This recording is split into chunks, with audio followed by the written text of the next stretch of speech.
line between fact and fiction, between history and legend, is often blurred, sometimes even indistinct. A gripping drama will be told from generation to generation if it continues to hold meaning, whether the story is pure legend or comes from the pages of history. Sometimes those stories are also told through music. Hello, I'm Leonard Nimoy. Welcome to another program in a 13-part series that celebrates 3.5 centuries of uninterrupted Jewish life in the United States through music, as documented by the Milken Archive of American Jewish Music and issued on CD on the Naxos label. On today's program, compositions inspired by Jewish tales from folklore, history, and the Bible. One composer who is often inspired by literary sources is Mario Castelnuovo Tedesco. Gerard Schwartz, music director of the Seattle Symphony and a member of the Milken Archive's editorial board, spoke with Neil Levin, artistic director of the Milken Archive, about that composer's work entitled Naomi and Ruth.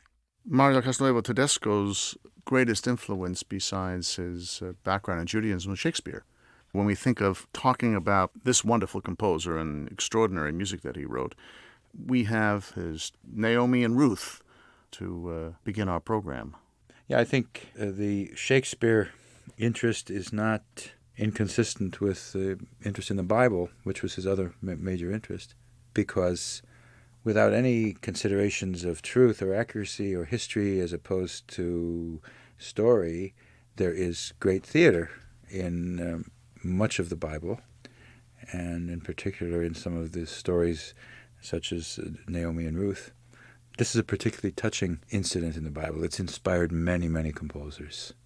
The idea that Ruth says to her mother-in-law, I think it was, I have become part of your people, and even though you say it's no longer necessary for me to be a Jew, no, I want to be. Where you go, I will go. It's the model for a genuine conversion to Judaism. But this is a very tender and touching account of that story. Mario Castelnuovo Tedesco composed this cantata in 1947, 8 years after he left his native Italy, when it had succumbed to fascist control, and established himself as a leading composer of film scores in Hollywood. Here is Castelnuovo Tedesco's Naomi and Ruth, performed in a Naxos release by soprano Ana Maria Martinez, with the Academy and Chorus of St. Martin in the Fields conducted by Sir Neville Mariner.